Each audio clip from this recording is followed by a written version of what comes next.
Dari sejak awal, kami memang hendak menjaga sebuah tradisi. Api di industri ini harus tetap menyala. Bahan bakarnya ada di motivasi pelakunya. Entah itu uang, bisa passionnya dia, warisan keluarganya dia. Itu tantangan terbesar menurut kami.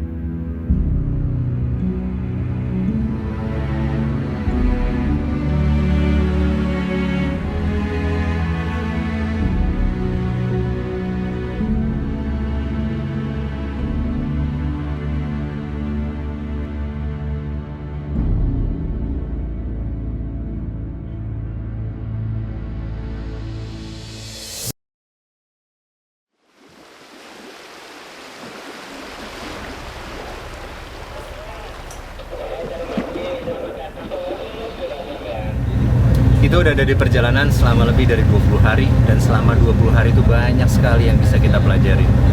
Ternyata segala sesuatu yang kita lihat sepintas sederhana, remeh-temeh, tidak ada artinya, namun sebenarnya banyak sekali pelajaran yang bisa diambil di dalamnya. Dan itulah sebenarnya esensi dari seluruh perjalanan ini, untuk belajar dan tahu seperti apakah sebenarnya wajah dari industri barbershop di tanah air kita ini, yang kaya akan akulturasi budaya dan sejarah yang sangat panjang.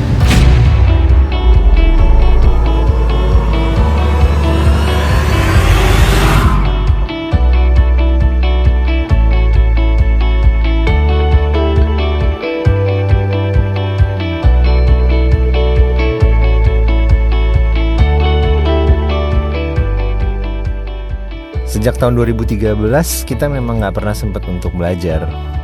Niatan tuh selalu ada, waktu yang nggak pernah ada. Tapi seperti pepatah bilang, belajar itu nggak mengenal usia. Asalkan mau, pasti ada jalannya.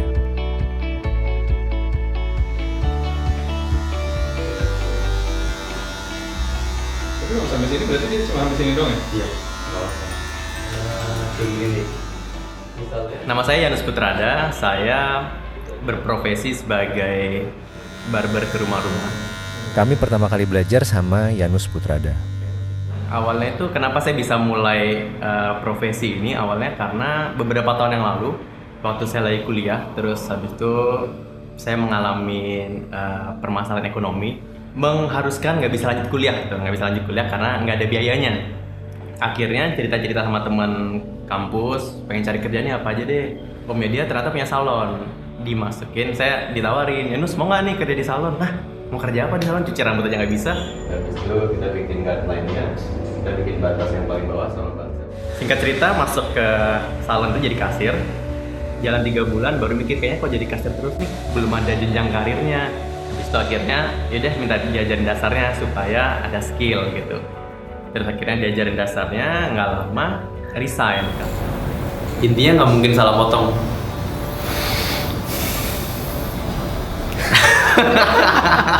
Pindah ke Jakarta, puji Tuhan makin dibuka jalannya di Jakarta, jadi akhirnya bisa sampai ke artis-artis ataupun selebriti sampai kayak sekarang ini, kayak gitu sih. Gimana sih bisa tiba-tiba jadi ngajar? Gue memang pengen ngajar sejak dulunya. Padahal gue nggak punya cita-cita jadi guru sih. Gue nggak punya cita-cita jadi guru, cuma nggak tau, kayak seru aja sih, kayak seru. Terus apa yang bisa gue lakukan terhadap akademi ini yang bisa gue arahkan untuk yang lebih baik dan memberikan manfaat yang lebih baik itu sih.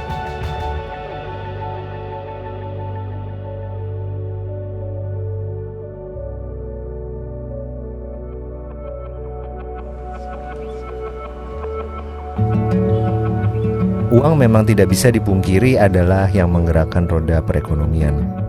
Motivasi utama di semua jenis bisnis. Tapi apa sih yang memotivasi manusia untuk bekerja dan mencari uang?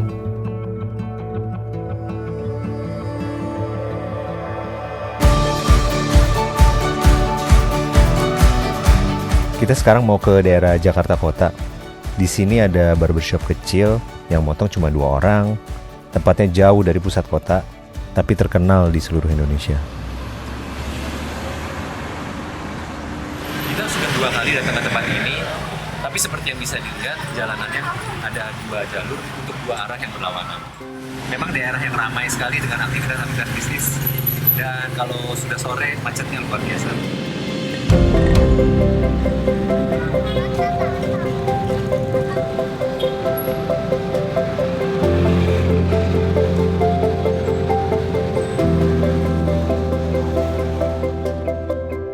Kita sengaja milih waktu sore hari karena memang ini satu-satunya waktu kita bisa ngobrol sama Sri Astuti.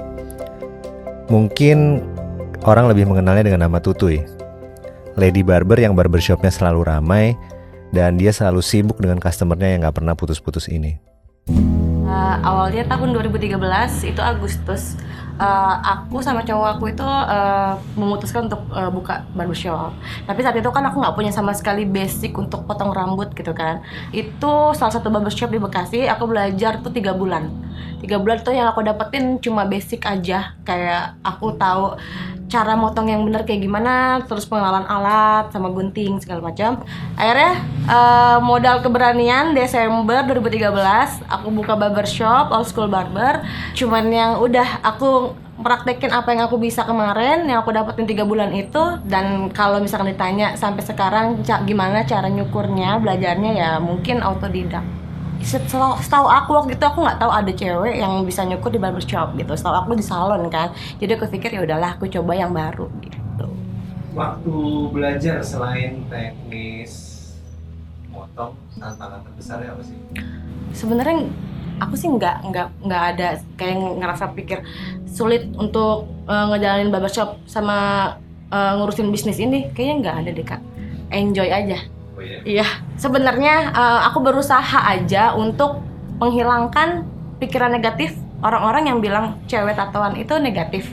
Jadi sekarang kita buktiin kalau nggak cewek tatoan doang, kayak cowok tatoan pun gitu, kita bisa kerja halal, kita bisa kerja keras, dan kita bisa tunjukin kalau kita bisa sukses. Jadi sebenarnya aku dalam sehari itu aku nggak pernah matokin harus dapat berapa customer, nggak pernah sama sekali. Jadi di sini aku ngelakuin sebagai hobi aja.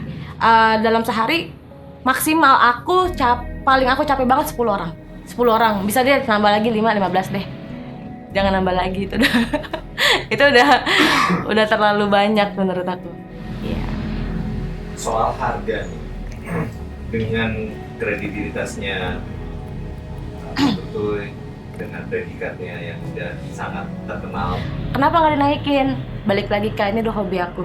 Jadi aku nggak terlalu mikirin untuk naikin harga tinggi gitu loh Kak. Ya mungkin dengan harga tinggi nanti pas aku buka cabang. Sebenarnya untuk semua industri barbershop di Indonesia kita harus saling support. Itu harapannya. Tutuy memang contoh kasus yang cukup unik. Lady barber di industri yang didominasi oleh para pria di ibu kota ini. Dalam persaingan, kita butuh keunikan. Keunikan Tutuy jelas nyata. Namun selain unik, bisnis tuh juga butuh daya tahan.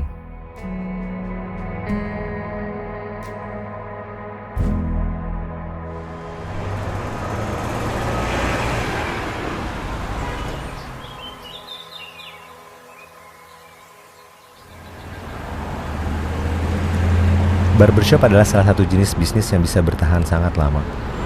Laki-laki pasti potong rambut paling enggak sebulan sekali.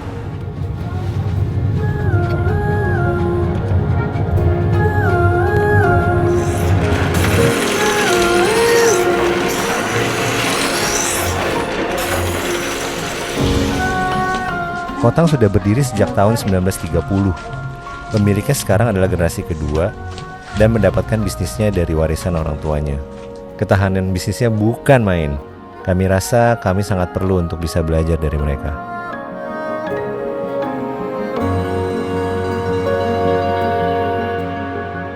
Nama Kotang itu sebenarnya nama Mandarin.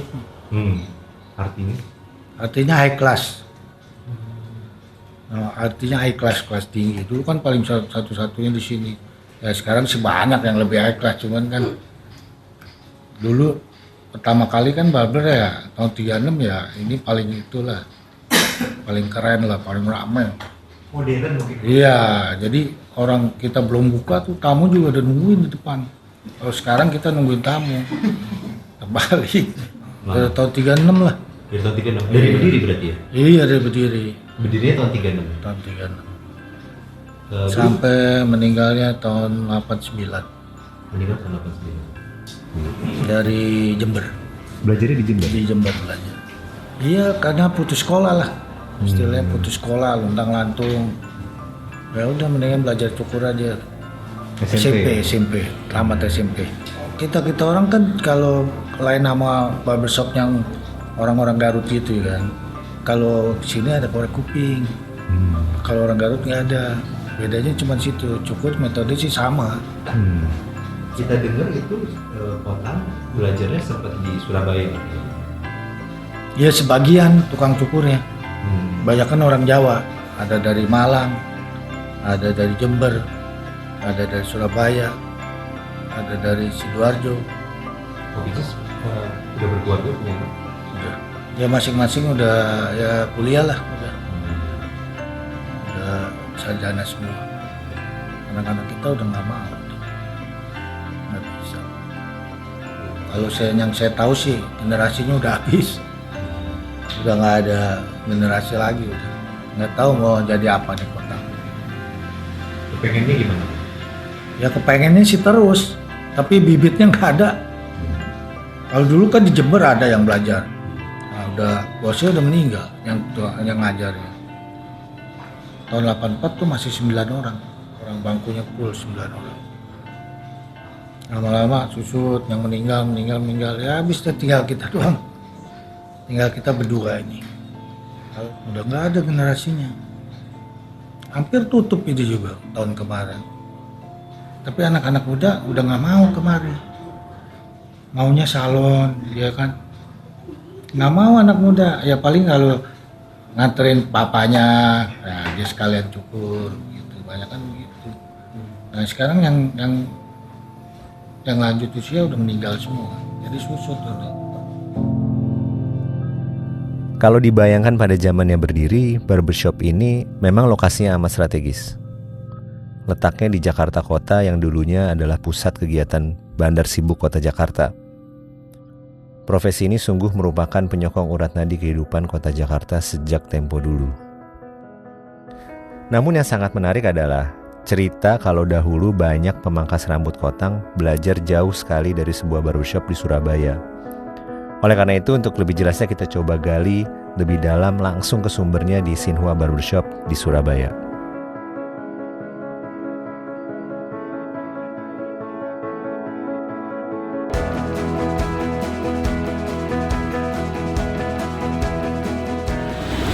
Jadi kita akan berangkat langsung nih habis subuh. Mudah-mudahan langsung sampai di Semarang jam 3 sore harusnya.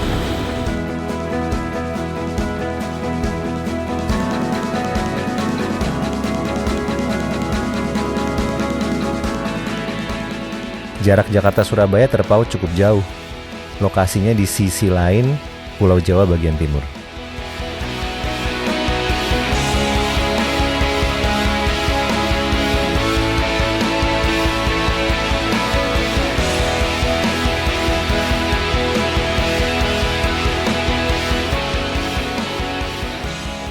Jarak ini kita tempuh tidak sebentar. Kita perlu berhenti di kota Semarang sebelum kita sampai di Surabaya, Jawa Timur.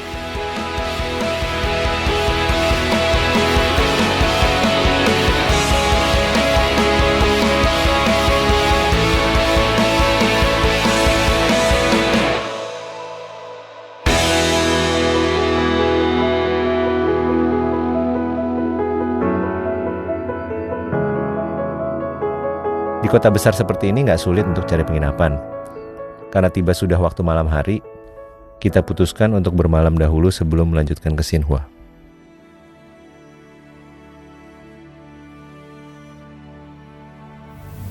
Kita udah sering sih ke Surabaya.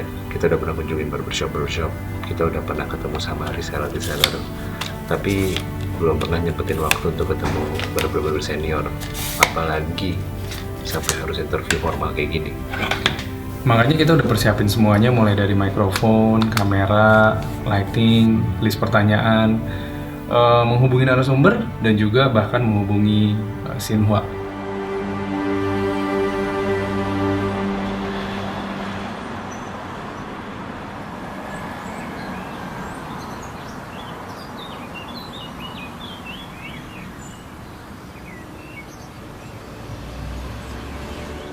Sebagai ibu kota provinsi, Surabaya adalah kota terbesar di Jawa Timur. Di kota ini banyak sekali tumbuh barbershop modern. Tapi hari ini kita tidak akan mengunjungi barbershop modern. Kita akan mengunjungi salah satu barbershop yang mungkin adalah barbershop berkonsep tertua yang pernah terekam dalam sejarah. Karena dimulai sejak tahun 1911. Dan mungkin ini adalah satu-satunya atau salah satu dari barbershop modern tertua yang berkonsep yang kita akan kunjungi sekarang.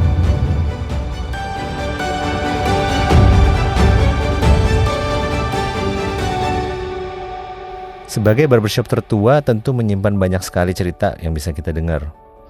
Namun di balik cerita itu semua sebenarnya barbershop ini udah nggak beroperasi seperti dulu pada masa jayanya. Ko Edi, pemilik barbershop Xinhua, menceritakan perjalanan panjang bisnis barbershop ini yang sudah berdiri sejak tahun 1911. Sudah jarang orang tahan seperti zaman ayahku. Zaman ayah itu belajari harus 3 tahun tidur di sini, makan di sini, ya. Tapi dulu sama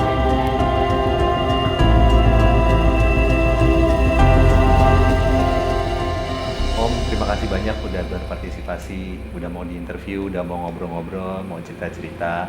Sebenarnya kita datang dari Jakarta ini untuk banyak belajar mengenai sejarah perkembangan barbershop di Indonesia.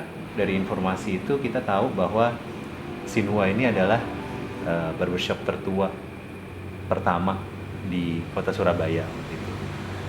Bisa diceritain nggak Om sedikit bagaimana sih ceritanya awalnya berdiri barbershop ini?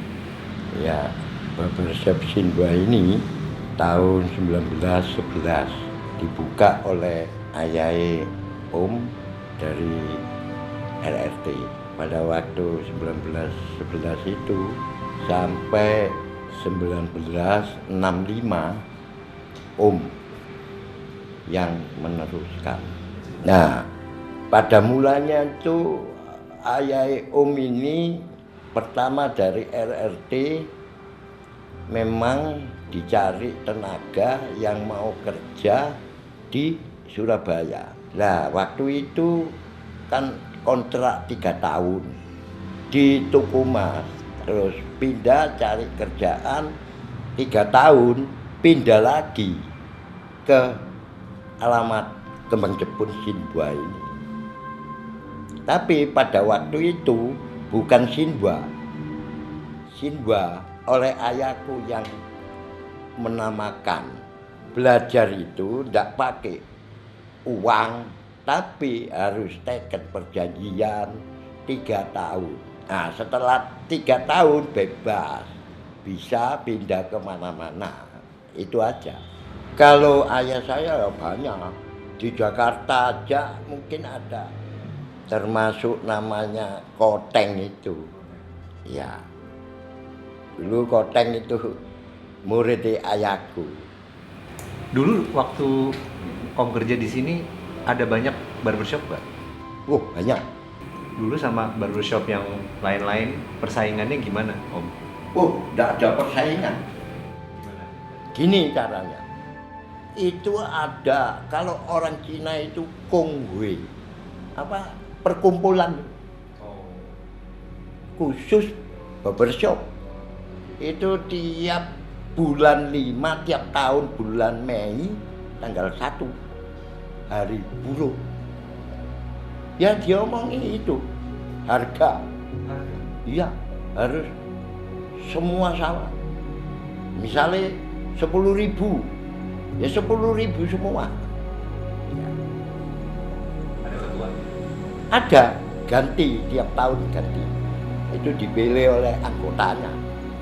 Ada bayar iuran apa itu ada semua. Tahu itu. Nggak boleh ambil pegawainya. Itu. Kalau ketahuan, bisa disanksi sama perkumpulan. Perkembangan zaman ini, merasa tidak nututi. Langganan lama itu banyak yang meninggal. Langganan baru sudah jelas dia beda umur. kita bisa menyesuaikan, tapi dia tidak bisa. Dia pasti sesuai dengan umurnya yang bisa gunting rambutnya dia. Kerja yang giat, nanti sudah tua tidak akan kembali. Tidak semua barbershop sih seberuntung Xinhua. Xinhua sudah melewati masa 1 abadnya. Dan meskipun udah gak beroperasi lagi, namun Ko Edi tetap menjaga dan melestarikan warisan dari keluarganya dengan penuh rasa sayang. Dan juga mungkin karena tanggung jawab terhadap nilai-nilai yang sudah ditanamkan keluarganya turun-temurun. Tidak terukur nilai sejarah barbershop Xinhua ini. Apalagi kalau kita kaitkan dengan Kotang yang sudah membentuk sebuah tradisi barber yang kuat dan mengakar dalam darah daging mereka. Yang sangat disayangkan hanyalah tidak ada yang meneruskan tradisi barbershop mereka. Padahal ilmu yang mereka punya sedemikian pentingnya dalam melestarikan budaya seni potong rambut di Indonesia. Yanus yang juga asli orang Surabaya pernah bercerita mengenai ada sebuah barbershop tua di depan tempat kerjanya dulu.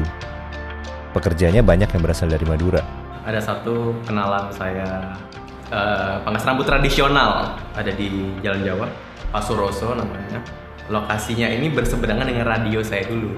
Dulu sempat ngobrol sama Pak Suroso, kalau orang Madura yang membedakan tuh kayak masalah gunting. Mungkin tidak setua Xinhua, namun karena kita dalam sebuah misi penting untuk mencari asal-muasal sejarah barbershop, kita tidak bisa lewatkan begitu saja informasi berharga ini. Pekerja aslinya ya udah nggak ada, itu mulai 6-7-an itu. Cara ngasah besoknya kadang-kadang, terus membuat guntingnya biasa akhirnya dibentuk. Nah, itu. Kalau aslinya lurus, ini tas gitu. Oh, apa namanya, patahannya ke atas? Bukan masih ada. Aslinya. Iya, aslinya. Ini lain. Iya. Jadi waktu dipotong, dia ngalir jatuh ke bawah situ. Enggak kena baju. Jadi Oh, baju dia ngalir ke situ. Iya, benar-benar. Nggak nyari, Pak? Yang bisa? dia nyari, cuma ada yang 1 minggu. Ada yang 1 bulan, keluar kan sistemnya langganan. Enggak, kalau muda, kalau yang tua, saya.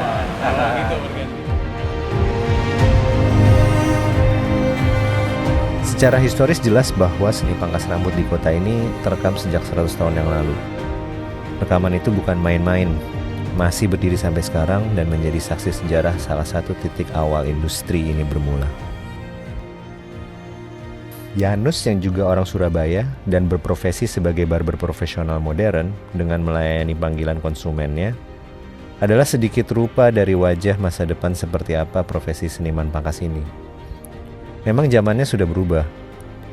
Namun temuan yang menarik dari perjalanan ini adalah secara kebetulan barbershop Xinhua dan Yanus adalah sama-sama pendidik untuk siapapun yang hendak belajar. Di samping itu sejarah orang Madura yang sudah memotong rambut sejak lama di Surabaya nggak bisa dianggap angin lalu juga. Maduratna, nama yang akrab didengar, namun baru sekarang kami paham apa maksudnya. Madura adalah pulau kecil yang berada di sebelah timur Laut Jawa Timur. Pulau ini dulunya merupakan daerah kekuasaan Pangeran Trunojoyo atau Panembahan Maduratna. Pemberontakan pada masa kerajaan Mataram yang dilakukan oleh Trunojoyo tahun 1677 adalah buah ketidakpuasan Trunojoyo terhadap keberpihakan Sultan Mataram pada VOC.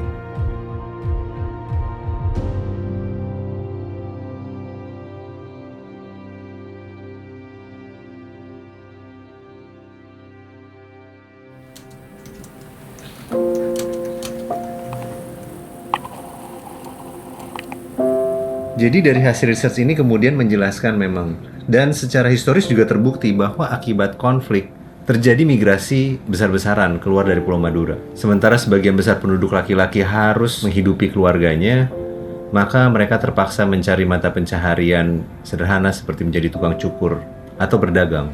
Dari yang kita tahu bahwa pada dasarnya penduduk Madura adalah penduduk yang pertama kali melakukan kegiatan potong rambut sebagai mata pencarian atau sebagai sumber penghidupan karena mereka harus bertahan hidup di tengah konflik yang sedang terjadi pada tahun 1677 tadi. Memang waktu itu informasi yang kita dapat, migrasi memicu penduduk untuk membuka usaha kecil-kecilan dan berdagang seperti menjual jasa potong rambut contohnya.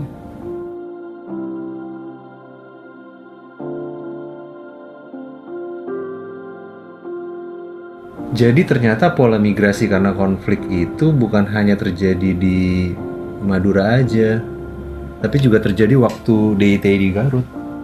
Oh, jadi karena itu ya, mungkin orang Garut jadi pada bisa potong rambut. Tapi masa kayak gitu sih? Akhirnya ribuan orang Garut sekarang pada jago potong rambut semua. Kita tanya aja sama si Aher deh coba, atau Imam kali ya. Halo Mam. Mam, kita rencananya mau ke Garut nih. Kira-kira 2 hari lagi. Dan setelah perbincangan yang panjang tadi, kami putuskan untuk mengontak salah satu barber senior di Chief untuk bisa bicara langsung dengan sesepuh dari kampung mereka, Kampung Bagendit yang terkenal itu. Keluarga besar Chief, terutama yang bekerja sebagai seniman cukur, adalah orang asli Garut.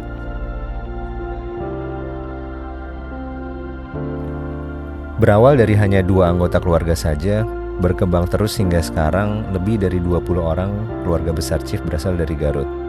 Seperti layaknya pelajaran turun-temurun, sebenarnya tidak ada media pengajaran yang baku yang mereka nyam. Mereka belajar dari orang tuanya belajar dari orang tuanya, dan seterusnya. Tepat tahun lalu, kami pernah mengunjungi desa mereka dengan maksud bersilaturahmi dengan para sesepuh pencukur rambut asli Garut. Pak Ada namanya. Pak Ada sudah memotong rambut sejak tahun 1970-an. Sebagai pemotong rambut di kota besar yang sibuk dari sejak dulu kala, profesi seperti Pak Ada tentu dicari banyak orang.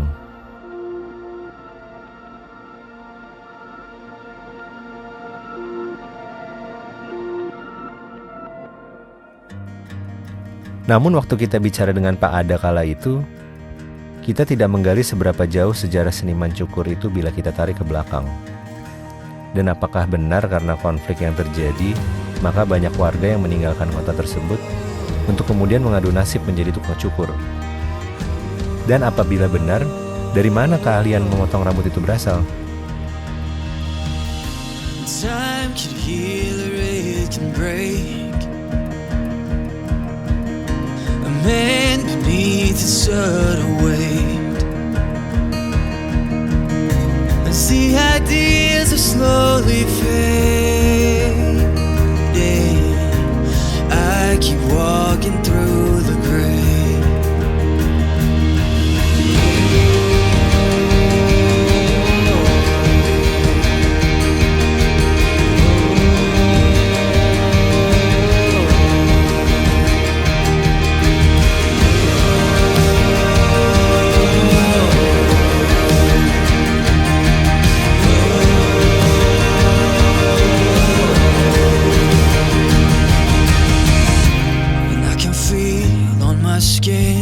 Tender hand that pulls me in. I can see a light it pours in a wide open door. But I know I'm dreaming on. By now I've been gone so long. It's too late to get back what was lost. 'Cause I know the way to your front step, and I've been there 1,000 times before. But the fear is that if I come back again, I'll be locked outside your door. See, the fear is that if I ever come back again, I'll be locked outside your door. Will I be locked outside your door?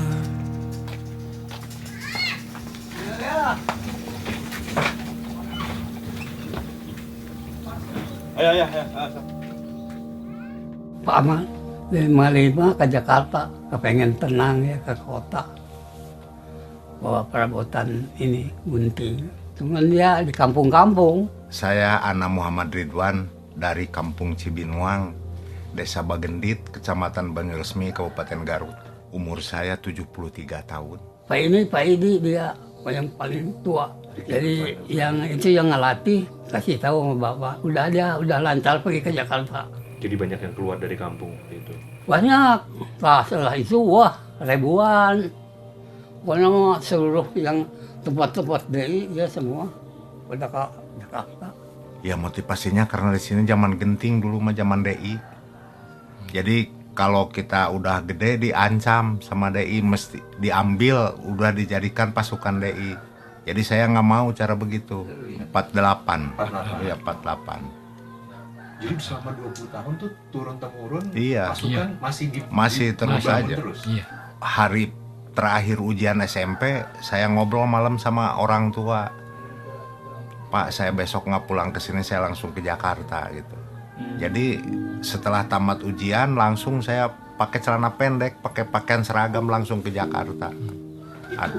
Berarti bukan Bapak sendiri, satu angkatan yang di SMP Bapak kan lulus sama-sama semua pergi gitu. Wah, Iya banyak. Banyak. Kadang-kadang masih SMP udah diambil sama dijadikan DI gitu. Dari kelas malamnya diambil gitu. Kalau dulu mah DI namanya Darul Islam gitu, iya. Tentara Islam Indonesia. Iya TII, iya. Yang penting bisa buat makan aja dulu pertamanya. Kondisi di Jakarta waktu itu aman-aman atau sama kondisinya sama seperti di sini? Enggak aman di Jakarta. Ada yang sambil kuliah, nyukur juga gitu. Ada yang sampai punya gelar masih nyukur aja. Lulusan SMA masuk kerja di kantor mesti ada ini. Sedangkan orang kampung nggak punya ini. Kepaksa ada belajar nyukur. Kalau yang dari sini, dari kampung sini rata-rata jadi tukang cukur. Kalau yang dari kampung lain kan ada yang ngesol, ada yang jadi tukang jam gitu. Ya awal-awal mah ya paling juga 10.000 lah. Bisa diceritakan nggak sih Pak kenapa akhirnya ada tambahan pijit di setiap pangkas rambut Garut? Jadi begini, dia kan ada yang pegal duduk ya, ada yang masuk angin, ada yang sakit jangan, kepaksa kan dipijat dia. Kalau zaman dulu rapi ya? Oh rapi dulu mah. Gimana seragamnya Pak dulu? Ya, ada yang pakai jas, kemeja. Seragamnya pakai jas? Iya, pakai dasi. Kadang-kadang anak sekarang mah pakaian anak nggak sopan, pakaian mesti rapi. Jangan sembarangan menghadap tamu. Tamu bukan terhormat kita, mesti baik-baik, iya Pak. Jadi ikutin terus pola-pola orang tua dulu. Apa suka dukanya? Ya begitulah. Kadang-kadang sukanya kalau kita dapat duit gede, suka itu. Tip ya? Iya, apalagi kalau ada uang tipnya, waduh masya Allah gitu. Sampai ditaruh di sini kalau ada uang tip. Kalau dukanya mah ya kadang-kadang namanya nyukur juga paling dapat 2-3 sehari gitu. Ya persaingan itu sama anak-anak muda Pak. Jadi yang dicukur itu nanyainnya yang muda aja. Pertama jadi tukang cukur itu orang Bantarjati yang namanya Pak Indi sama Pak Idi. Nah mungkin dari situ aja. Hampir di sini hampir 100% Pak. Sekarang mah udah ada yang di Bali, ada yang di Batam, Cibinong, Bantarjati itu banyak. Yang di luar Jawa. Jumlah tukang cukurnya ya bangsa 200-an lah, lebih. Kalau sekarang mah dari Madura, dari Jawa, dari mana juga banyak. Sekarang udah dari Padang ada. Kalau Bapak sendiri ngeliat profesi cukur ini ada peningkatan nggak sih? Alhamdulillah ada. Berarti masih ada masa depan nggak sih Pak? Ada masa depan, ada. Ya pengennya begitulah dibantu sama pemerintah. Buka tempat untuk orang-orang yang belajar nyukur gitu. Umpamanya sekolah cukur gitu.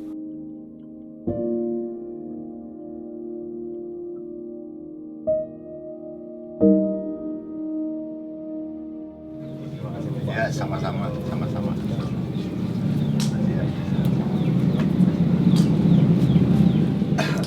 Dari penjelasan para sesepuh Garut tadi, jelas sudah bahwa apa yang terjadi di tahun 1947 di Jawa Barat adalah pemicu dari warga Garut keluar dari kotanya yang damai ini.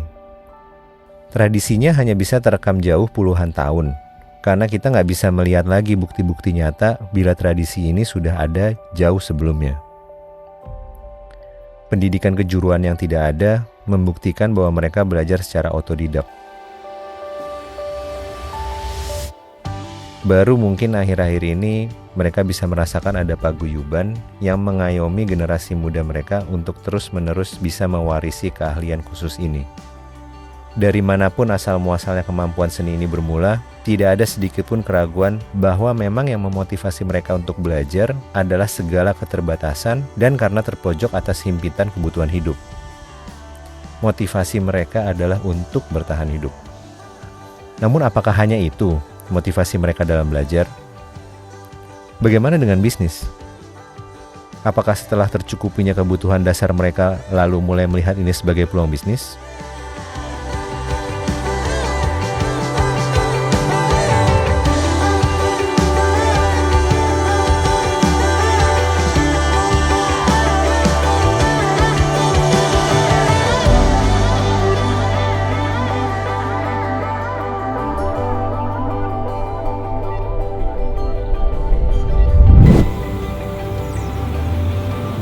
Kita berada di Sumatera Utara.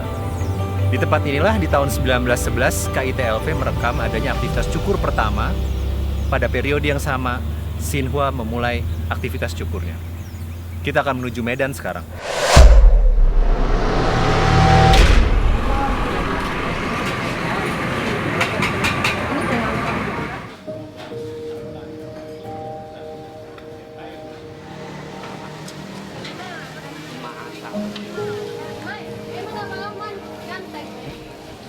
Dari masa lalu hingga saat sekarang, kota ini adalah salah satu bandar sibuk di Pulau Sumatera, karena sebagai pusat perdagangan lintas ekspor dan impor. Selat Malaka dan lokasinya yang strategis adalah salah satu alasan artikulasi budaya banyak terjadi di sini.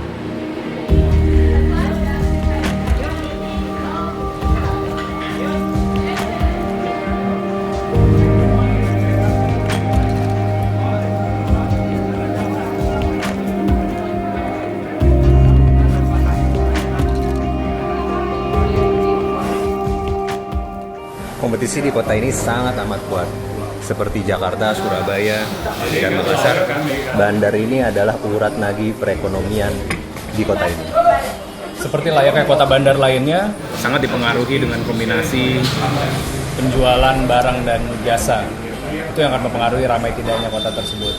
Bicara soal bisnis, seperti di Jakarta, kalau tidak fokus, maka akan sangat mudah sekali kehilangan arah dan tujuan.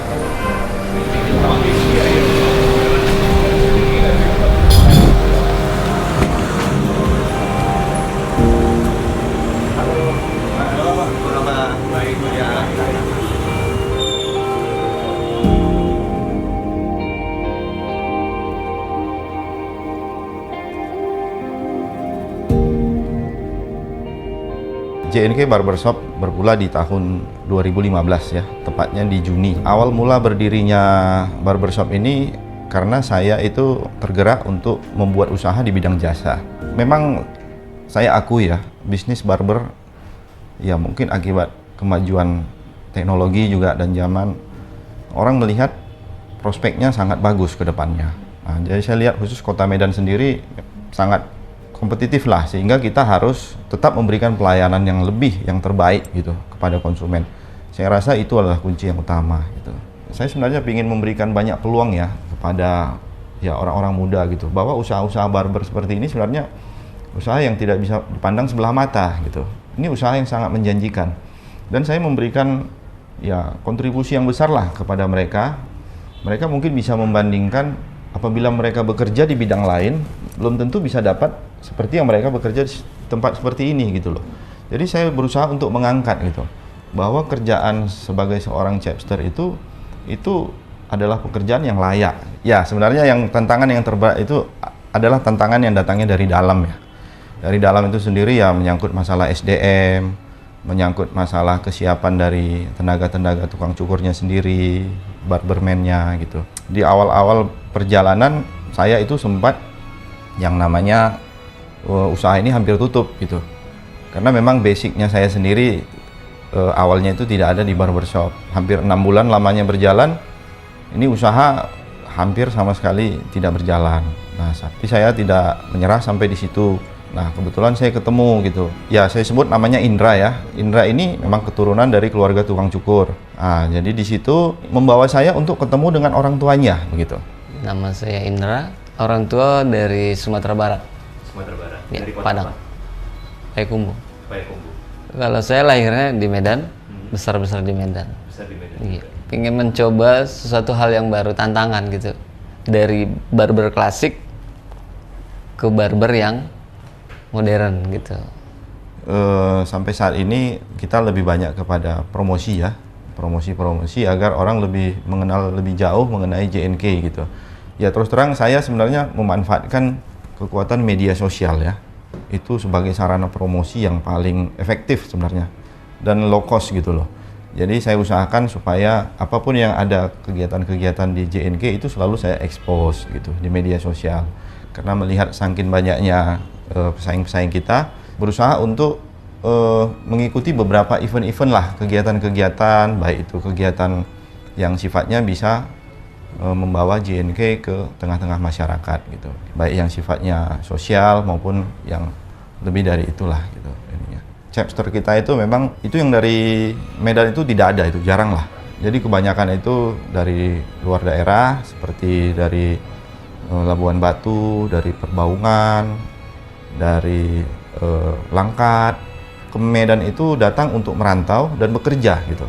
Nah, jadi yang mendominasi memang tukang-tukang cukur rambut di Medan ini muasalnya dari Padang. Nah, jadi mereka ini kan sudah turun-temurun gitu. Mereka mewariskan usaha itu kepada anak-anaknya gitu. Nah, kemungkinan ada beberapa yang mereka juga tidak mampu ya bersaing dengan kompetisi lain, sehingga mereka harus bekerja ke tempat orang gitu. Banyak rencana yang kepingin saya kembangkan gitu barber ini, tapi memang dalam pikiran saya itu sebenarnya lebih kepingin ini memanfaatkan potensi-potensi yang ada gitu, karena saya lihat banyak orang-orang muda yang punya potensi untuk menjadi tukang cukur, chapster itu, tapi mereka nggak tahu harus kerja di mana gitu. Nah, jadi kedepannya mungkin saya rencana kepingin membuat seperti barber academy lah gitu.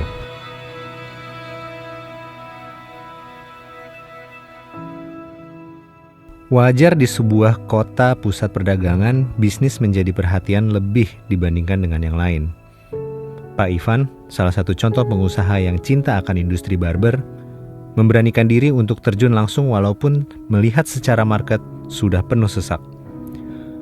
Perjuangannya untuk ikut serta membangun industri ini tampak jelas dari caranya menjalankan bisnis.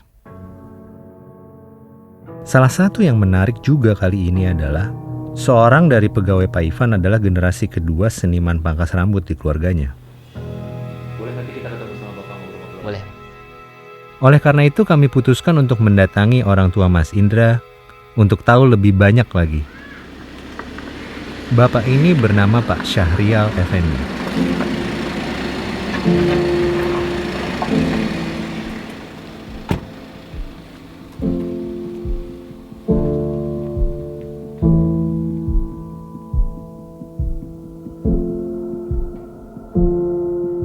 Boleh diceritain sedikit Bapak? Bapak nama lengkapnya siapa? Syahrial Effendi, 70, lewat lebih lah 70. Asli saya Sumatera Barat, Payakumbuh, Suliki. Lahir di sana, merantau ke Medan. Tahun 66 itu saya coba merantau ke Pekanbaru. Jelang setahun setelah saya belajar mangkas. Belajarnya gini, waktu itu saya buka usaha jahit lewat orang apa yang punya mesin pangkas. Tolonglah beli, saya mau pulang kampung, anak saya sakit katanya. Nah, saya beli pekakasnya, tengok-tengok, ini nampaknya jahit ini nggak apa, coba ini dulu didalami saya pikir. Pindah saya ke duri. Nah, terus saya siapkanlah alat-alat pangkas yang kursi lipat, jalan. Jadi waktu Bapak pertama kali motong, Bapak keliling ya? Iya, keliling saya. Di Pekanbaru? Pekanbaru, di Duri. Di situ saya kenal satu orang satpam. Dia minta pangkas pendek, pangkas macam apalah. Cepak abri itu. Nggak bisa saya. Saya bilang saya baru pangkas ini. Marah nggak dia? Enggak. Nggak marah. Oh nggak apa-apa katanya. Salaminya salut saya katanya. Kamu baru-baru berani jalan. Iya. Terima kasih lah saya bilang. Potong rambut perlu nyali ya Pak ya? Perlu keberanian ya? Iya. Keberanian itu yang utama lah Pak. Iya karena jiwa perantau. Jiwa perantau macam saya lah. Merantau, nggak punya skill, nggak punya apa. Tahu-tahu bisa. Oh, itu orang tua saya yang menyuruhkan saya merantau, melepas anaknya dari orang tua. Tradisinya ya? Model pangkas, pangkas rambut gitu. Itu kalau Bapak keliling, Bapak Iya. ngomong gitu? Sudah 1 bulan kurang 2 hari, saya melamar ke tempat pangkas. Saya bilang saya pandai udah 4 bulan. Padahal baru 1 bulan. Diterima? Terima. Tak pangkas tadi apa? Pertama pinggiran, itu melamar ke kota, Sinar Baru mereknya. Nah, udah tutup Sinar Baru. Nah itu di Sinar Baru itu udah ada ketam listrik, tapi nggak ada yang mau make. Maunya yang tangan itu ya? Iya. Jepit itu. Karena waktu itu pelanggan takut. Ya, pertama kali make mesin ketam itu saya. Mau rame pelanggan. Itu saya bawa lah anak saya mangkas. Bapak ajarin satu-satu atau mereka bisa belajar sendiri Pak? Satu-satu, tapi belajarnya orang ini melihat-lihat dulu, lihat kerja saya dulu.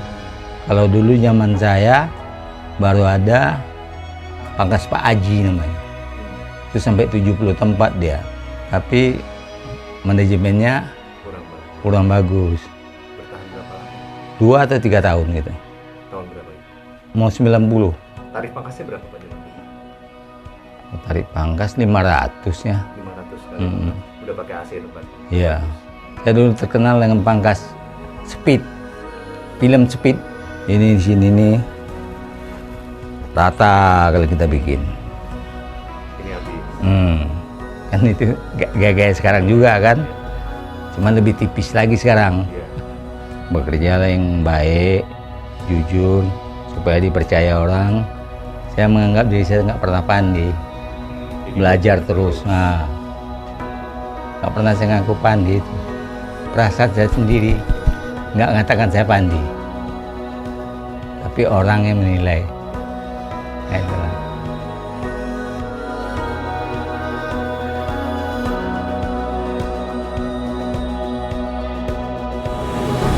Dan terjawab sudah, bukan hanya Madura dan Garut yang merupakan penghasil seniman cukur dari Indonesia. Padang Bukit Tinggi juga merupakan daerah penghasil tukang cukur di Indonesia, dan kita akan menuju ke sana setelah ini. Tapi kita masih punya 1 hari lagi untuk menikmati keindahan kota Medan.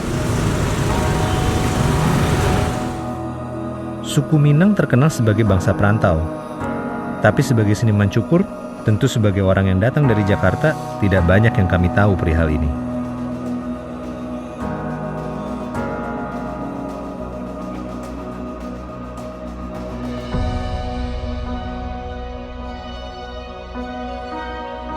Perjalanan dari kota Medan ke kota Bukit Tinggi berbeda dengan jalan-jalan yang ada di Pulau Jawa.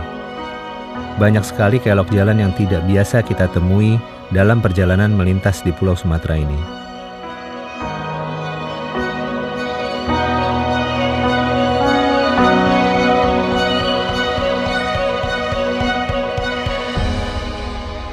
Terkenal sebagai daerah yang rawan, lintas Sumatera sebenarnya juga menyimpan banyak sekali potensi wisata yang indah. Perjalanan kami cukup menantang, karena ini adalah kali pertama kami melewati lintas Sumatera melalui darat.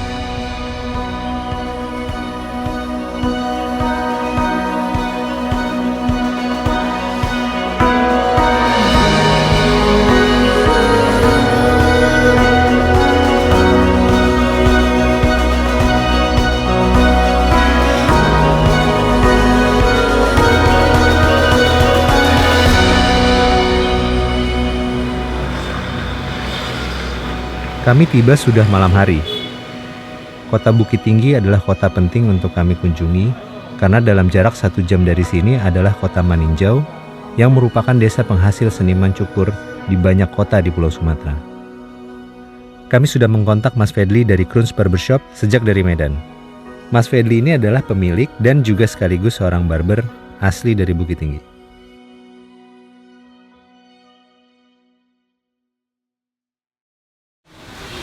Di siang hari, kota Bukit Tinggi penuh dengan aktivitas seperti kota-kota besar lainnya di Pulau Jawa ataupun di Pulau Bali. Di kota ini, banyak sekali tokoh nasional yang lahir di sini dan juga dulu pernah menjadi ibu kota negara Republik Indonesia di pemerintahan darurat. Namun hari ini yang kita bahas bukan merupakan cerita tentang sejarah Indonesia, tapi kemarin Mas Ferdi sudah cerita mengenai salah satu tukang cukur generasi pertama ada di kota ini. Kita ke sana sekarang.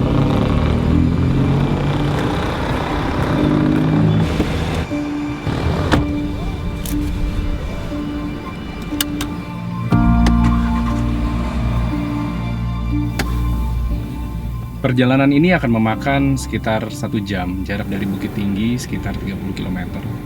Jangan dibayangkan jarak yang dekat dengan waktu yang lama, karena kita sedang berada di luar kota, maka jarak tempuh 1 jam akan cukup jauh.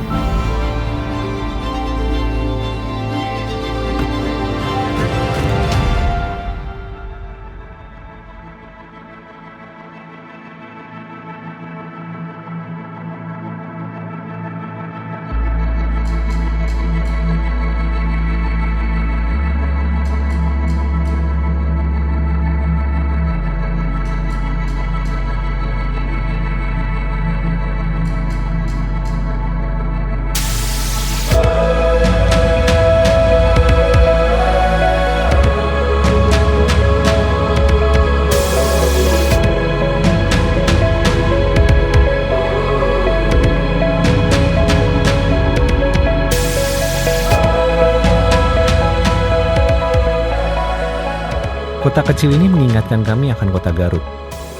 Dengan situasi yang sedikit berbeda namun terasa sebagai desa yang ramah. Di kota inilah sebagian besar pemotong rambut Pulau Sumatera berasal.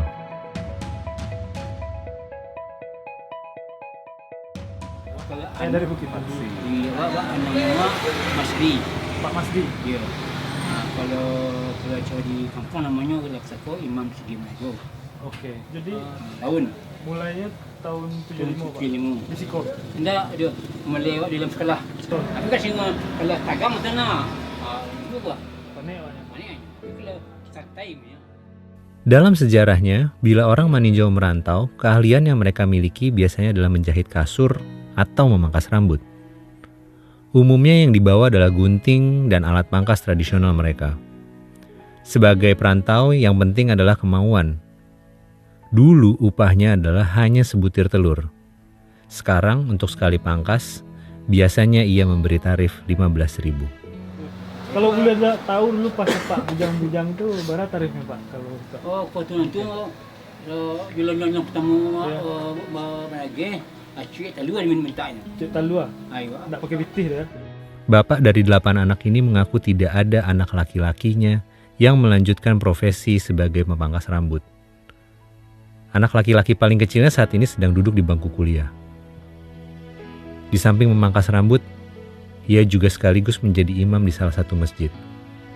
Alhamdulillah bapak ini mendapat rezeki yaitu diberangkatkan ke Tanah Suci oleh Menteri Sosial Bahtiar pada tahun 2007. Ketika ditanya bagaimana cara mempertahankan pelanggan, khususnya kaum generasi muda yang berprofesi sebagai tukang pangkas, ia menjawab, harus dipastikan potongan rambut itu cocok atau tidak. Apabila cocok, biasanya tamunya akan menjadi pelanggan. Karena pada dasarnya sebagai pemangkas, kita harus bisa menuruti apa yang menjadi keinginan konsumen.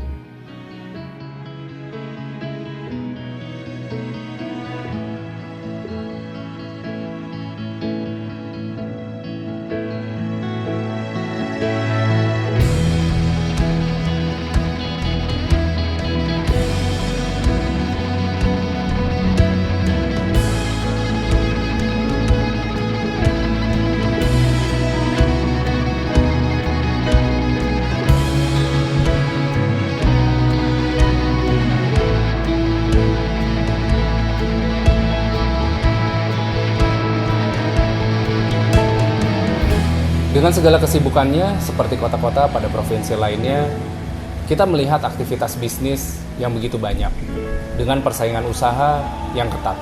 Kontradiksi antara barbershop yang modern dengan barbershop yang tradisional yang bisa hidup dalam satu kota itu menjadi sebuah keunikan dari bisnis ini. Kita melihat ini hampir di semua kota yang kita lewati, seperti Jakarta, Bandung, Surabaya, dan Bukit Tinggi. Friksi sebenarnya tidak ada, namun banyak hal yang kita dengar, seperti persaingan harga, lokasi.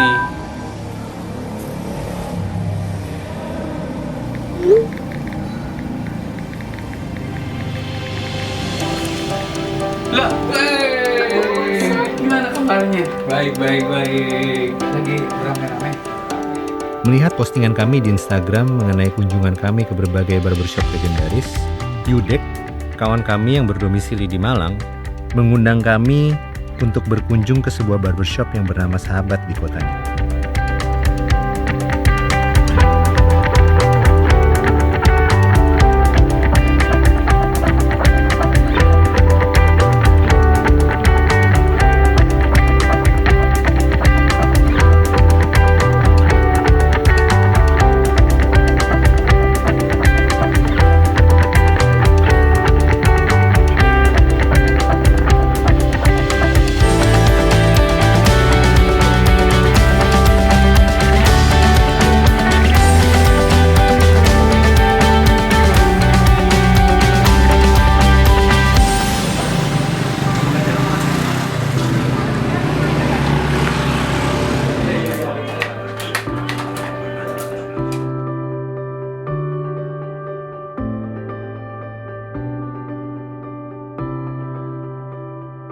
Kami mengenal Yudek sudah cukup lama.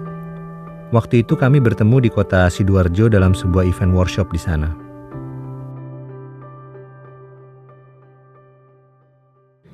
Kalau gue sendiri barbering itu yang lagi resmi gitu ya, 2015. Tapi kalau kerja di dunia potong rambut yang komersil di Kepanjen tahun 2004 sih.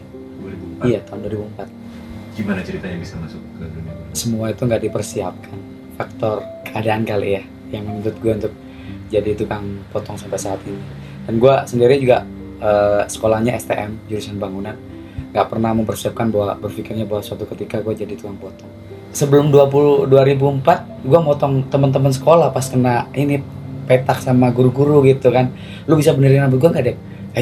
Coba deh gitu. Gue benerin sini. Ternyata besok minta diulang lagi.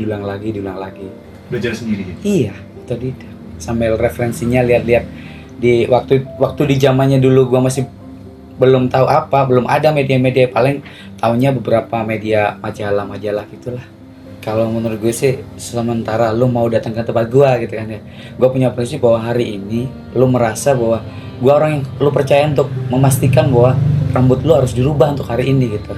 Gue lebih cenderung nggak monoton. Biasanya ada orang lu sukanya ke klasik cut, ke modern cut. Kalau gue semua gue pelajari. Gue berpikirnya bahwa industri barbershop, cara potong mereka dengan model-model yang ada di kota lebih beranian dari tempat orang yang baru keluar dari tempat gue gitu. Lu ganteng tapi nggak pede dengan potongan, lu jelek tapi pede, dan pasti auranya lebih keluaran yang jelek tapi pede gitu. Sekali potong berapa sih? Gue nggak punya range harga press listnya, gue jual potongan harga berapa, yang penting gue ngelihatnya potongan ini serumit apa sih. Harga fantastis belum tentu hasil yang memuaskan ya. Banyak belajar untuk industri di Indonesia, banyak belajar karena toh yang lebih pintar tuh banyak, yang mau bergabung untuk jadi lebih tahu dan mengerti tentang industri di Indonesia. Saya rasa kita nggak ada bedanya. Jadi yang pasti biasanya orang membedakan antara pangkas rambut dengan barbershop, apa bedanya? Saya rasa kita punya dunia yang sama. Jadi jangan pernah membedakan, mengkolasekan antara siapa dan siapa. Pada intinya Indonesia tuh udah lengkap. Ada orang yang diciptakan untuk memotong para artis-artis yang udah beken.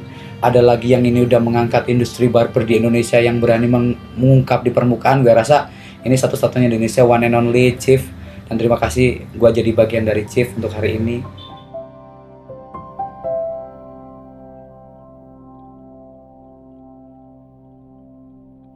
Yudek adalah persona yang unik. Tidak hanya mencukur rambut, ia juga sering diundang barbershop di berbagai tempat untuk menjadi pembicara di workshop pelatihan.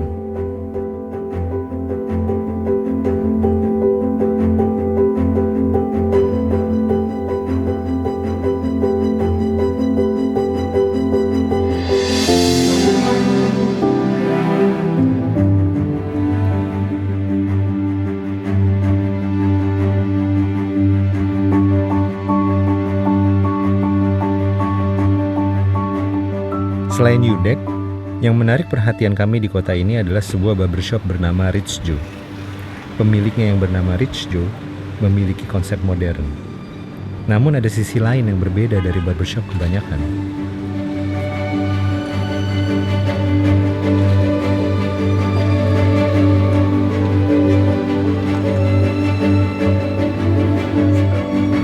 Awal dari Joe Barbershop itu dari 2015 Februari. Itu kebetulan saya baru menikah sama istri saya dan kita hijrah dari kota Jakarta ke Malang. Alhamdulillah 5 cabang. Di Malang 3, di Jember 1, di Surabaya 1. Sebenarnya waktu itu nggak bertujuan membuka bisnis barbershop sih, actually mau bikinnya coffee shop malah gitu. Tapi karena tempatnya nggak cukup dan kebetulan memang di Jakarta background saya kan banking, 12 tahun di dunia banking, penampilan itu harus benar-benar rapi.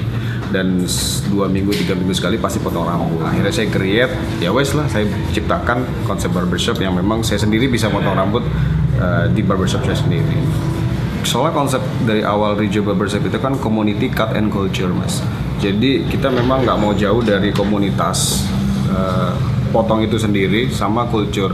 Dari sebuah budaya, dari sebuah potong rambut itu, barbershop itu kita membangun sebuah culture, mengikat semua komunitas. Bagaimana cara mengikat komunitas? Ya kita merekrut mereka, biasanya di komunitas mereka tuh pasti ada yang satu tukang motong komunitasnya, itu kita rekrut untuk bisa belajar sama kita, dan itu akhirnya mereka ngeblend sendiri. Saya buka barbershop itu saya ingin mensupport, saya ingin membantu bahwa banyak teman-teman yang sebenarnya secara skill mereka punya, tapi secara keberuntungan mereka tidak punya. Contohnya teman-teman yang kita punya tato, mereka yang hidup di jalan. Actually kalau kita hajarkan mereka, kita didik mereka dengan baik, itu kan sebenarnya mereka bisa punya skill yang bagus. Tapi untuk bekerja dengan gaji yang bagus dan tinggi, sepertinya nggak bisa di kantoran. Jadi saya meng-create satu buah industri yang mereka bisa masuk ke dalam industri itu dan mereka punya penghasilan layaknya seperti mereka punya penghasilan di kantoran. Alhamdulillahnya di sini adalah satu buah ladang buat saya yang saya bisa berbagi lebih banyak kepada karyawan, saya bisa support, saya bisa berikan yang terbaik buat mereka secara kesejahteraan mereka, skill mereka. Untuk segi customer saya bisa berikan yang terbaik buat mereka dengan penampilan, potong rambut yang paling tidak waktu mereka datang kemari tuh mereka feel comfort dan jaminan rambut gue ganteng tuh ada gitu. Jadi teman-teman yang memang memiliki skill yang belum untuk bisa terjun langsung motong customer, kita punya Barber Academy yang mereka bisa di-train secara skill, di-train secara attitude, di-train secara pelayanan, di-train secara skill juga di-train, yang akhirnya nanti begitu mereka lulus mereka bisa handle karyawan dengan baik dan tahu etika kerja, bukan hanya sekedar mau belajar. Kalau cuma mau belajar itu wasting time, tapi kalau mau merubah hidup mereka, kita baru train mereka.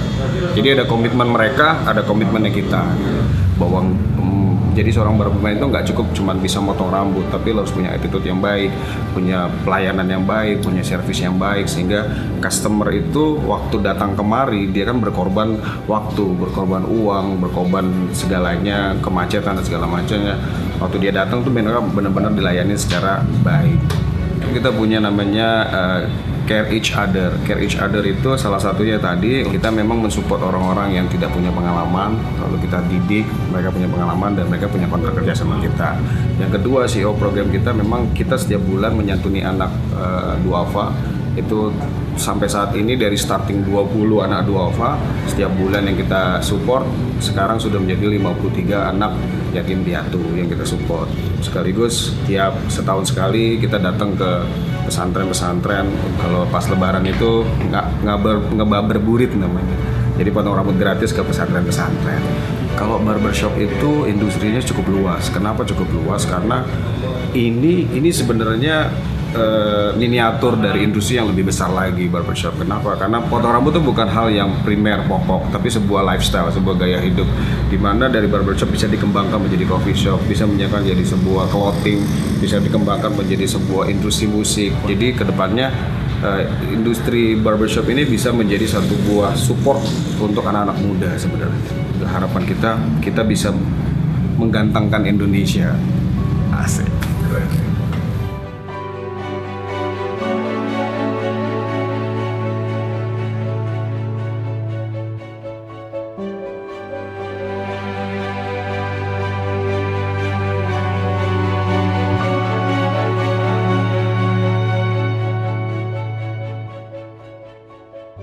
Yudek dan Richo adalah konsep barbershop yang mutual eksklusif. Mereka tidak sama satu sama lain, tapi secara kolektif berada dalam kelompok industri yang sama, industri barbershop. Dalam filosofi konsep ada persamaan, namun secara strategis mereka memandang apa yang mereka lakukan dengan kacamata yang sangat berbeda.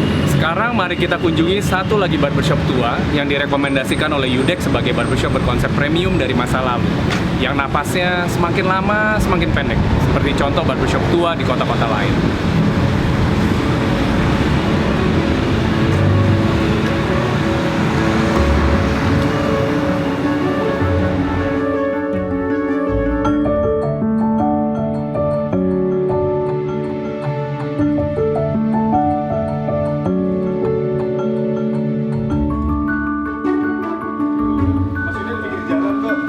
Ini bukan yang ini deh. Iya, baru pindah ke sini. Udah lama. Dua generasi sudah. Jadi Bapak dari tahun berapa kalau Bapak?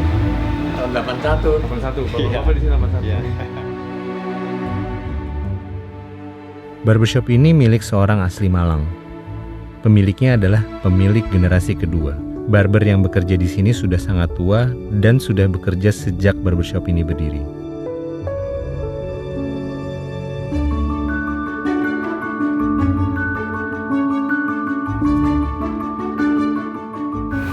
Boleh perkenalan dulu Pak, Bapak namanya siapa? Muhammad Nur. Di sini dari tahun 88 sampai sekarang berarti 30 tahun. Asli Malang. Jadi Bapak mulai bekerja di sini tahun berapa Pak? Tahun 88. Waktu itu umur berapa Pak? Saya umur 39. Bapak adalah generasi berapa? Kedua kalau baca. Kalau sekarang nggak ada generasi penerus yang akan menjadi generasi ketiga dari barbershop Sahabat? Maunya itu ada, tapi cuma anak-anak yang belum bisa itu mau masuk ke sini itu takutnya itu di sini kerjanya sudah halus-halus semua loh. Saya kok gini, ternyata mundur sendiri. Terus jadi rencananya gimana Pak kalau nggak ada yang teruskan? Itu ya kurang tahu ini. Pokoknya gini loh, di sini ini istilahnya itu pokoknya buka, jangan sampai ditutup. Keadaan sekarang kan ya apa ya, sudah tua atau ini mati segan hidup tak nawang. Gini Mas, ini soalnya ya usaha gini kan tidak terlalu risiko ya. Jadi harus kita orang-orang bertiga, orang berlima ini harus tetap eksis bekerja begini. Jangan sampai tutup, nanti kasihan ya, semua kasihan nanti kalau sampai tutup. Pelanggan juga nyari, karyawan juga belum siap berhenti, belum siap pensiun. Tapi kerja gini tidak ada pensiun.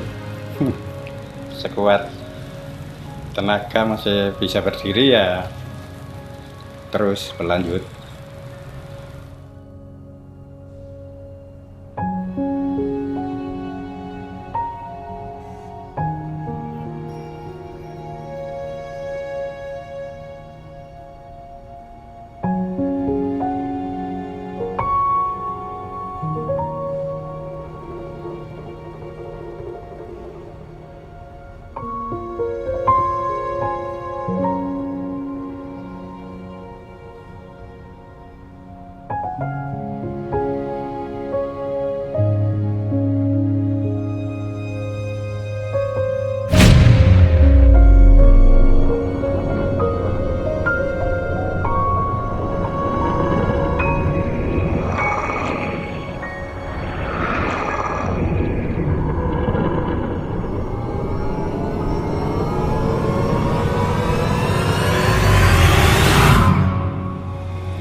Kami dengar banyak hal, mulai dari persaingan harga, lokasi, dan banyak lagi.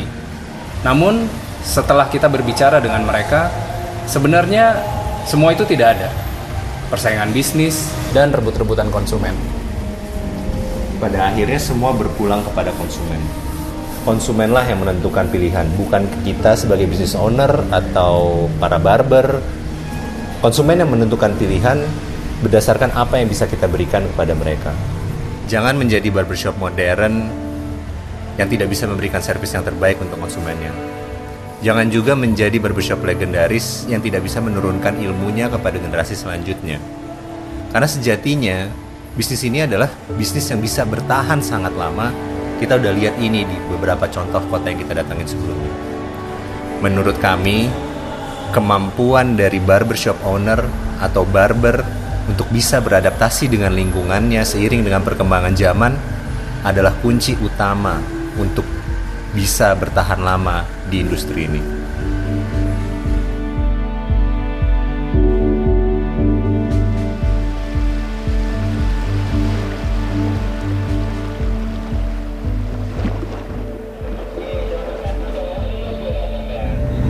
Kita udah ada di perjalanan selama lebih dari 20 hari, dan selama 20 hari itu banyak sekali yang bisa kita pelajari. Ternyata segala sesuatu yang kita lihat sepintas sederhana, remeh-temeh, tidak ada artinya, namun sebenarnya banyak sekali pelajaran yang bisa diambil di dalamnya. Dan itulah sebenarnya esensi dari seluruh perjalanan ini, untuk belajar dan tahu seperti apakah sebenarnya wajah dari industri barbershop di tanah air kita ini, yang kaya akan akulturasi budaya dan sejarah yang sangat panjang. Sekarang, mari kita lihat jauh ke depan.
Hari ini tanggal 17 Agustus, di mana bangsa Indonesia merayakan hari kemerdekaannya. Tepat 73 tahun yang lalu adalah hari di mana bangsa Indonesia lepas dari belenggu keterbatasan akibat penjajahan. Namun sebenarnya masih banyak yang harus kita perjuangkan. Di era kemerdekaan ini, justru kita harus banyak berjuang untuk mengisinya. Yang membedakannya adalah, di masa ini kita harus live our independence passionately. Salah satu cara agar kita bisa hidup passionately adalah memastikan apa yang kita kerjakan, kita cintai. Kita mencintai juga apa yang kita perjuangkan. Setelah melihat berbagai perjuangan seniman cukur, mari kita tengok apa yang terjadi di Pulau Dewata. Pulau ini merupakan salah satu penyumbang devisa terbesar buat Indonesia dari sektor pariwisata. Seperti apa industri barbershop di pulau ini? Mari kita lihat.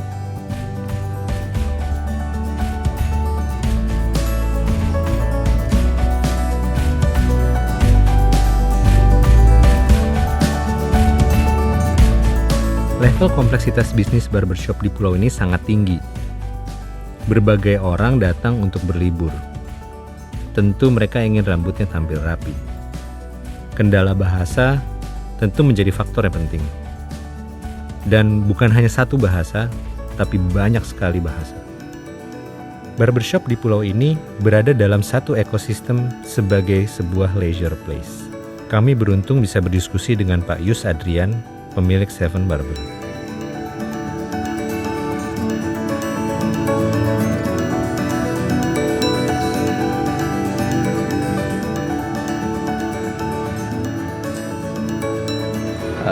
Nama saya Yus Adrian.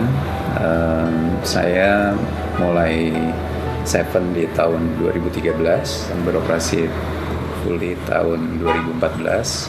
Sampai sekarang sudah ada 10 cabang. Berlokasi di sekitar Denpasar, Kuta, Seminyak, dan sekitarnya. Waktu itu tahun 2013 itu di Bali hampir tidak ada barbershop modern ya. Dan saya lihat trennya cowok ini perlu bisa mendapatkan servis, layanan yang lebih baik kalau menurut saya dari pangkas tradisional gitu. Mungkin yang paling challenging di awal kita setup Seven adalah mencari tenaga barber itu sendiri. Jadi karena kebetulan dari Pulau Bali sendiri itu sangat jarang ada tenaga pangkas maupun tenaga barber. Jadi kita harus hunting keluar Pulau Bali. Kemudian juga tenaga barber kita paling banyak itu dari Jawa Barat, dari Garut, kemudian ada juga dari Jawa Tengah, dari Jogja, dari Jawa Timur juga ada, dari Banyuwangi, kemudian ada beberapa dari NTB. Sebenarnya sih saya rasa bukan isu yang besar ya, gitu, karena kendala bahasa ini kita training barber kita untuk basic bahasa Inggris, tapi selebihnya somehow mereka tidak mengerti, mereka bisa mengerti bahasa isyarat gitu. Jadi dengan gesture, dengan mereka customer menunjukkan dengan gerakan tangan, dengan itu mereka mengerti sendiri gitu. Memperkenalkan market baru bahwa ini loh ada namanya barbershop gitu. Karena sebelumnya mereka hanya terbiasa oleh pangkas maupun salon gitu. Juga jadi harga sewa lumayan relatif tinggi di Bali karena kota pariwisata, jadi itu juga mempengaruhi. Persaingan sekarang lumayan ketat, dari barbershop yang kelas low sampai yang kelas premium itu sekarang semua sudah ada. Barbershop itu mereka berlomba-lomba untuk menaikkan standar pelayanan atau servis mereka gitu. Jadi semakin kesini itu semakin baik saya rasa kualitas barbershop yang ada sekarang. Kita selalu membenahi dari sistem SOP kita, kemudian juga yang paling penting adalah kita berinovasi terus dalam segi layanan dan segi termasuk produk dan servis juga. Ya kita harus sama-sama berkembang gitu, karena saya rasa Indonesia dengan sekian banyak populasinya, kemudian dengan sedemikian besar marketnya dan banyak talent yang barber ya, yang menurut saya berkualitas. Jadi saya rasa sih tinggal menunggu waktu untuk industri barber kita booming dan bisa bersaing dengan negara-negara lainnya di Asia, bahkan di dunia. Sekarang kita sudah menuju ke arah sana saya rasa. Yang pertama kita harus memandang bisnis ini sebagai bisnis yang serius gitu. Jadi bukan bisnis yang sekedar iseng atau coba-coba gitu. Jadi saya harap pelaku-pelaku barbershop, terutama owner-owner juga lebih involved, dan kemudian juga saya rasa perlu melihat barbershop luar juga sebagai benchmark juga, jadi supaya melihat standarnya di luar itu seperti apa sih gitu.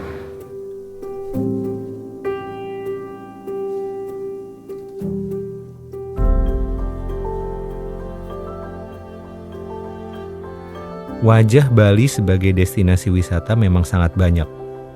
Salah satu wajah yang penting untuk industri pariwisata adalah wajah keramah tamahan.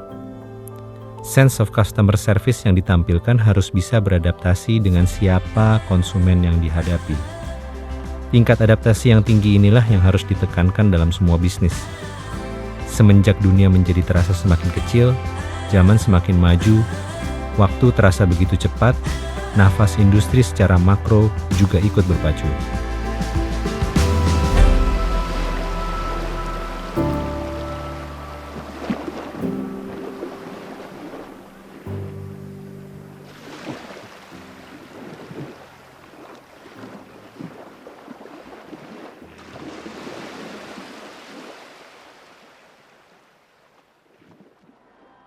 Kita selalu fokus dengan bisnis memang, tapi ada dua hal yang selalu kita pegang. Yang pertama, kita selalu fokus untuk melayani customer sebaik-baiknya. Yang kedua, kita selalu memberikan service modern, trendy, up to date, tapi kita tidak lupakan fondasi dari tradisi barber seperti hygiene factor. Dan kalau dihubungkan dengan budaya Garut ya, di Chief itu kita ada service pijat gitu misalnya. Untuk yang universal seperti hot towel shave, yang juga tradisi shaving, itu kita pertahanin dan kita ada juga di Chief. Kedepannya menurut kami barbershop akan semakin berkembang. Konsep bisnis bisa berbeda kadang-kadang, namun yang paling penting dua hal tadi. Kembali lagi melayani konsumen sebaik-baiknya, tidak melupakan tradisi barbershop. Mungkin tambahannya jangan lupa untuk belajar. Bisa belajar apa aja sih? Belajar apa aja yang kita rasa kita perlu pelajarin. Skill baru, alat baru, produk baru, bahasa baru. Belajar untuk bisa ngajar, sama bisa berbagi juga dengan pelaku industri yang lain. Api di industri ini harus tetap menyala. Bahan bakarnya ada di motivasi pelakunya. Entah itu uang, bisa passionnya dia, warisan keluarganya dia. Itu tantangan terbesar menurut kami. Menjaga motivasi semua pelaku tetap menyala. Karena kalau bukan kami, pelaku industri ini yang menjaga tradisinya, siapa lagi?